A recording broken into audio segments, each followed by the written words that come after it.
All right, well, we might as well go ahead and get started. Thank you for joining us this evening. I'm Jake Leon. I'm the Communications Director for the New Hampshire Department of Health and Human Services. Tonight is the 7th information session we've held on the forensic psychiatric hospital, adjacent to New Hampshire Hospital. As neighbors know, construction on the new facility is underway. During tonight's discussion, we will hear from representatives from New Hampshire Hospital, the New Hampshire Division of Public Works, and the New Hampshire Department of Health and Human Services. We are also joined by a representative from PC Construction, which is working with us on the construction of the new forensic facility. Before we get started, I just want to go over a few ground rules. I want everyone to be aware that tonight's meeting is being recorded and it will be posted on the DHHS website. If you have concerns or object to the recording, please disconnect now. All lines except for the presenters will be muted. If you do have questions, please submit them into the chat feature. Panelists will address every question in the chat before the evening ends. In the interest of full disclosure, tonight's meeting was announced to the press, and members of the media are present. And that's it from me. With that, I would like to introduce Ellen Lapointe, the CEO of New Hampshire Hospital, who will get us started with tonight's presentation. Ellen, the floor is yours. Thank you, Jake. I appreciate it. We're just going to give it a moment so Kathy can pull up the slide deck for us.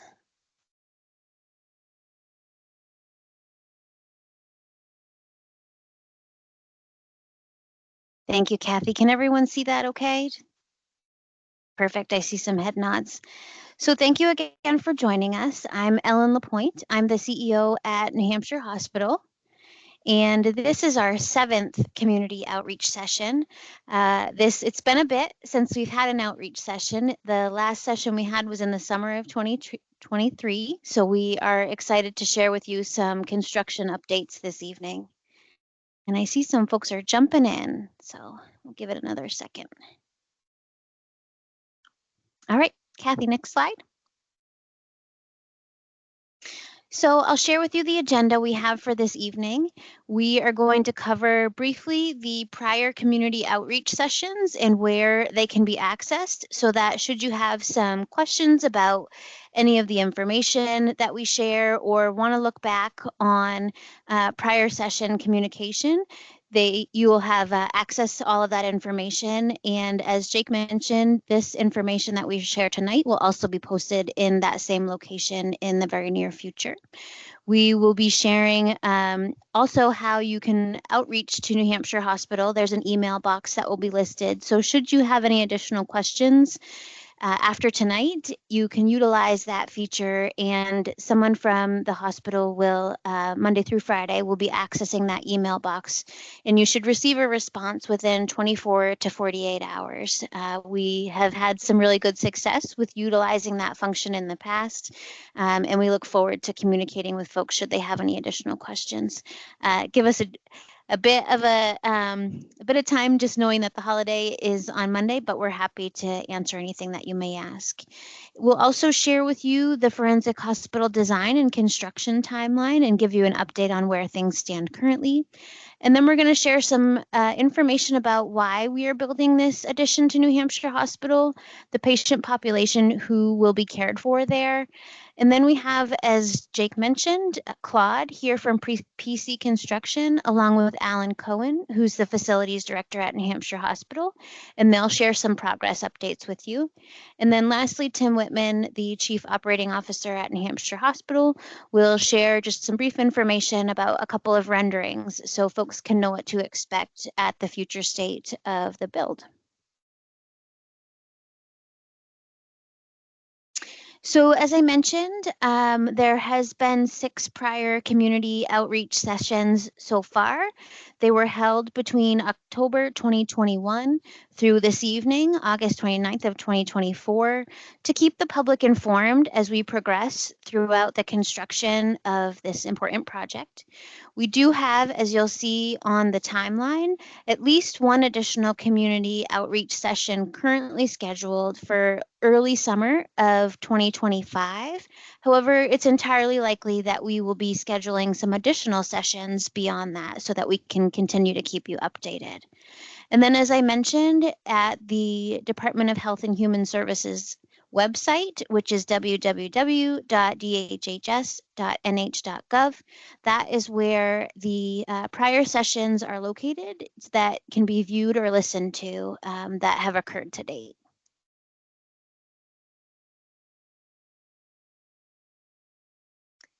And as I mentioned, this top information bar here is just a bit more brief information to direct you to the location on the DHHS website. So if you follow that map that's there on the right-hand side, you would click on About DHHS, Locations and Facilities. You'd click on New Hampshire Hospital and Proposed Forensic Hospital Information Sessions. Or as it's mentioned, you can search the site at the top of the page. And then, as I mentioned briefly already, who you could contact with any questions about this facility in this construction is the NHH admin support at dhhs.nh.gov email box. And that, as I mentioned, is monitored Monday through Friday, and we're happy to respond to any questions that you may have. So here we are with the forensic hospital design and construction timeline. If you've attended previous sessions, this will look familiar to you, but it is updated with the most recent information. So you can see in that first orange bar across the top has the years of how we've been working on this project for quite some time. And then the lighter orange directly below that, the Qs indicate the quarters within those years. And then we get into the design phase of the project. So you can see how we've progressed in terms of the design of this build. And we still do have the design and construction administration components involved at this phase in the project to make sure that we stay on track with all of that information. Directly below that, you can see the specific dates in which these public outreach sessions have occurred so far. Bringing you to the red star at the bottom of the timeline, you can see that's where we're at currently with this public outreach session tonight. And then, as I mentioned, we do have an additional one scheduled at this time for around Q2 of 2025. But I did just want to orient you to that bottom row as well. Of course, with any project, we had to go through bidding for the construction, governor and council approval of those bids, and then the actual start of the construction. So the construction is what we are knee deep in, waist deep in at this point in the project. And as I mentioned, some other folks who are with us tonight will share more information about that. So why are we building a forensic hospital? Many of you may be familiar with the state's 10-year mental health plan, which recommends improvements to the mental health treatment for those patients who are justice involved, and to ensure that those with mental illness are provided with compassionate treatment in the least restrictive environment possible. In New Hampshire, currently, there's no facility that's appropriate for treating acutely mentally ill forensic patients, including those individuals who are civilly committed for treatment. This treatment requires unique program elements and a higher degree of safety. Forensic patients typically have longer lengths of stay than patients in our current New Hampshire hospital environment. And the construction of a secure forensic hospital adjacent to New Hampshire Hospital will allow for skilled psychiatric treatment with some shared services that currently exist at New Hampshire Hospital, and will provide a safe and therapeutic environment for these individuals. So who is the patient population who will be treated in this environment? It really falls into three categories of individuals, and that is persons who are civilly committed due to the severity of their mental illness that need additional safety measures in place for their psychiatric care and treatment. Persons that are involved in the criminal justice system who suffer from a serious mental illness and need additional safety measures in place for psychiatric care and treatment. And persons who are unable to stand trial due to the severity of their mental illness and the need for additional safety measures in place for their psychiatric care and treatment. That really is the population who will be served in this new addition at New Hampshire Hospital. Just a brief design review. The facility is designed for 24 beds. The current design with our partnership with SMRT, the architect firm, will allow for additional units to be added at some point in the future if it's determined that that is the need. The design location is, of course, as we mentioned, adjacent to New Hampshire Hospital. And this location will allow for efficiencies, economies of scale, and access to specialty services that we currently provide at New Hampshire Hospital. And of course, as I mentioned, the design focus is therapeutic, but safe and secure. And this is a bird's eye footprint of the current build at New Hampshire Hospital. And the yellow section is where construction is occurring currently, just to orient folks to where we're at. And now I'd like to hand it over to Alan Cohen, who is the facilities director at New Hampshire Hospital, and Claude Benjamin, who is a senior project superintendent with PC Construction. Claude and Alan? Thank you, Ellen. Thank you, Alan. Claude and I will go through the slides explaining what's happening with the construction project. And we start off with a picture from last year, this spring, where you can see what looks like a big mud puddle. And I will let Claude explain the mud puddle and what's happened since April. Yeah, so folks, thank you for having me. So basically what you're seeing here is you're seeing a bunch of, it looks like a bunch of pipes coming out of the ground. Those are basically stilts that the building will be sitting on. The reason why there is so much water here is that the foundation where these are being installed was actually 2 feet below the water table. So it was quite the process to get ourselves and our equipment into this area. So it was a very, very slow process, but we've managed to get through that part of it. And you'll see as slides continue that we've worked our way up to a higher elevation.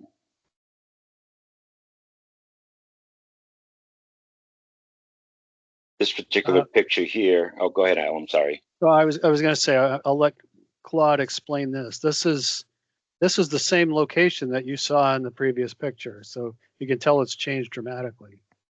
Yeah, so what you're seeing kind of in the background here, the white that you see is actually what's called the mud mat. That is actually 8 feet above what we just previously saw. On the left-hand side, you see some wood bracing and whatnot. So that is one of the tall walls that we're putting in place that will be abutting one of the courtyards that lands in the middle of the building. And then closest to us is another wall that you're seeing rebar being formed in order to pour that end of the building itself.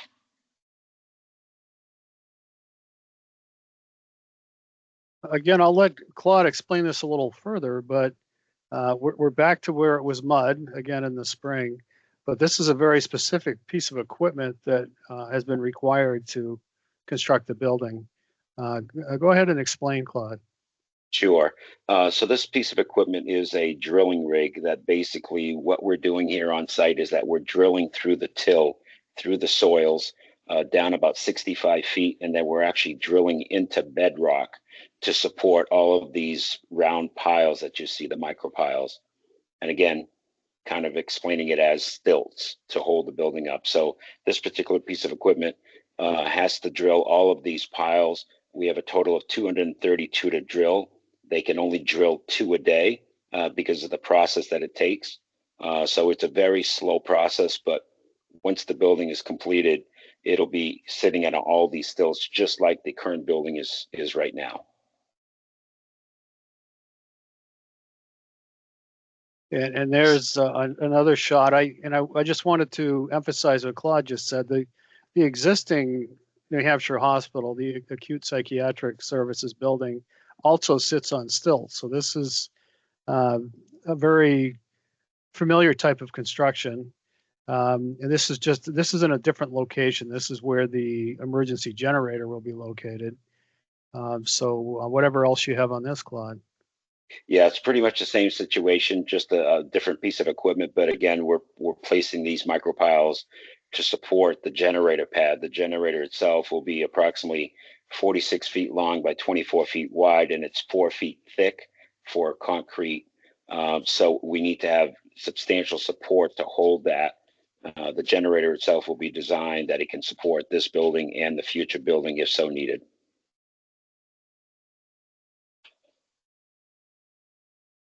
The next, this next slide, Claude can do a better job explaining than I can, but this is a tool that PC Construction uses internally. So they take the plans, the building plans and designs from the architect and put them into this program. It gives them this 3D design to work with. I find it really fascinating.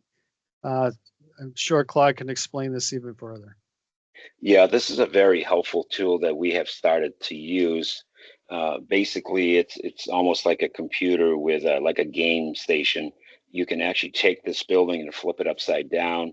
On the far right, you see the light gray and green area. That is the generator that we were just talking about briefly. On the center area, the orange area, those are actually the solar panels that will be on the roof. On the left-hand front corner, the gray area, that is one of the courtyards that will be available to the patients, as well as if you head towards the middle of the building in the back, there is another courtyard there as well. So it gives you a very good information as far as how the building is built.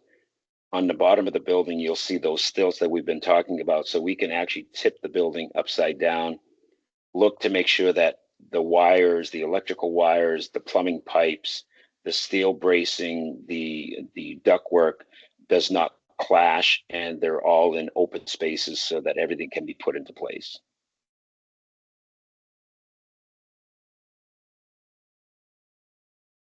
This one here is another, it's kind of the skeleton of the building. So we've basically taken the outside of the building off, and now we're seeing the individual rooms. The courtyard is there as well. And again, you can see the stilts underneath the building. So we can actually, again, take this building upside down, turn it side to side, move it around, and we can take very good, accurate views of something if we're not sure of the design or we have a question, we can zoom in on it and bring it up to SMRT to ask for further information.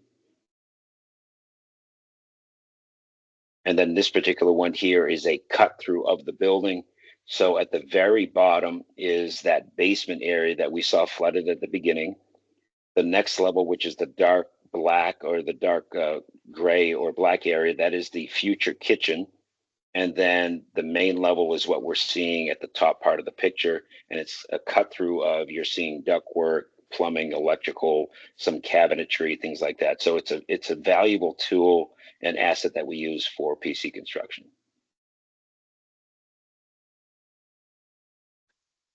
This picture just happens to focus on our loading dock. And again, it gives a good up-to-date picture on what the construction area looks like.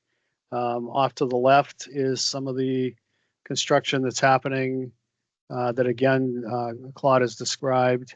Can you elaborate more on this, Claude? Sure. So the loading dock itself consisted of obviously the generator pad that we spoke about earlier, but we will be putting what we call a concrete apron in front of the loading dock, which will be new. There'll be a new trench drain in front of that location to allow the rain to be moved from that location to other locations. And also, we will be putting on the far left, right up against the building, which you really can't see right now, but there will be retaining walls, sidewalks, and entrances to the lower level of this building.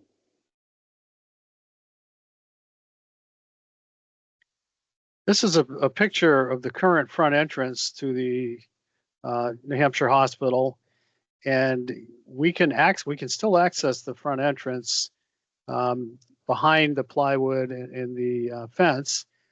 But at some point in this project, the front lobby will be completely closed down, and a renovation of the lobby is part of this project. So this is a picture of what it looks like right now, and that will continue to change as the project moves forward. And again, back to Claude, just more of the construction on the basement level of the building. Yeah, so again, this one of the very first pictures that we looked at was the mud area that we saw with the stilts. And at this level here that we're looking at, that it is roughly 8 feet below this area. So we're now out of the mud season per se, and we're in high dry grounds, and the building will continue to go up vertically. Okay, thank you, Claude. And I'm going to turn the presentation over to Tim Whitman. Thank you, Alan, and thank you, Claude, and thank you for having me. So what you're looking at right now is a view, a rendering view of the future state of the hospital from Clinton Street. So this is the view just as you would drive in to from Clinton Street to the hospital. Very minimal impact to this area. Once completed, you'll be able to come into the hospital as you would previously. So one thing that I wanted to highlight here is the landscape architects with SMRT designed the landscape thoughtfully by incorporating indigenous species of plants, trees, and stone finishes in order to make a welcoming appearance and a therapeutic environment for our patients. If you could go to slide 2, please. Here is a closer look that shows more parking, building more parking there. The aesthetics of the building, separate admission sally port, that's the black fence there, and the outside courtyard that is absolutely secure, semi-private for both the community and therapeutically designed for patients. So now I'll turn this back to Jake Leon.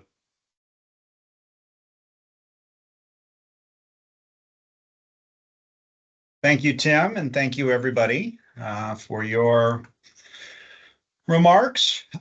We are now going to take all audience questions. As a reminder, or if you missed the very beginning, please enter your question into the chat. I will read them off and panelists will address them one by one as they come in until all questions have been addressed. And if we're unable to answer certain questions today, then we will provide avenues to follow up with individuals who need a little more information. And I say that because I don't know exactly if we've got a good response for this one, but I'm going to throw it out there. And if someone can chime in with the best of their knowledge, I would appreciate it. An abutter writes that they live within 200 feet. The house is circa 1900, and they've already felt some shaking from the construction. Individual is worried about damage to the old foundation and is curious how to go about working with us to assess the risk to the foundation. And I don't know if someone with DPW or PC might have some feedback or some guidance there on how someone in that situation could proceed. I can chime in on that. Can you hear me? We can, thank you. This This is is- Keith Hemingway with sorry, Keith, go ahead. Yeah, I'm with the Division of Public Works, and we're managing the project for the state. This type of construction is a little bit different than your standard large building construction because the foundations are not sitting on layers of compacted gravel. And typically, the process of compacting that gravel is what produces a lot of the ground shaking that neighbors would feel in a project like this. There may be some small amount of shaking caused by some of the large equipment moving around, but if you are concerned about effects to your foundation, I suggest that you contact the Division of Public Works for the state of New Hampshire, and we can take a look at things and address your concerns. Thank you, Keith.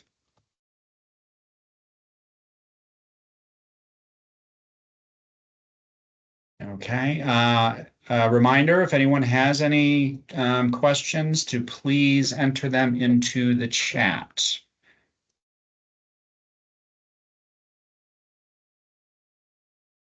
Meantime, if we don't get any more, I am trying to locate the good contact info for. Okay, here's a phone number for the New Hampshire Division of Public Works, although this might be, I believe this is a general number. Jake, I'll also put in that email address in Yeah, the chat here in a moment. Yeah, I'm going to do that as well. Okay.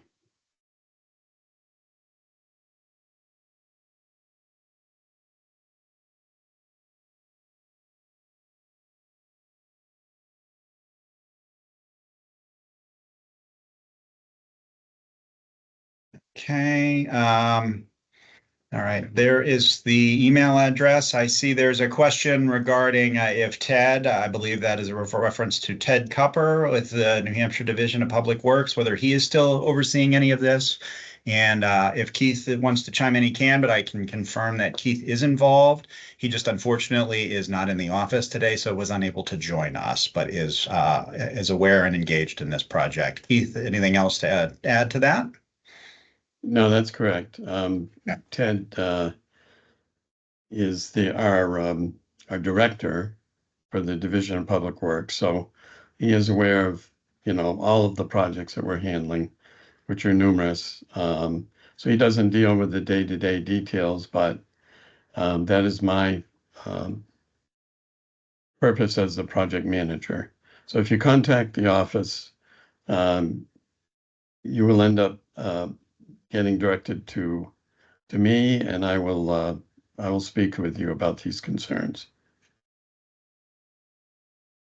Thanks, Keith. Yeah, this is, I think, of the 7, the first that Ted unfortunately hasn't been able to join us, but we'll make sure he's aware that he has fans out there. We miss him too.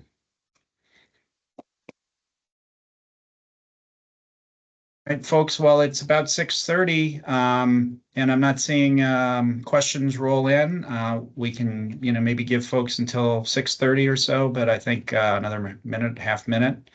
But unless butters or neighbors or other members of the public have any additional questions, we can give you some of your evening back. It's a beautiful one, I'll tell you that.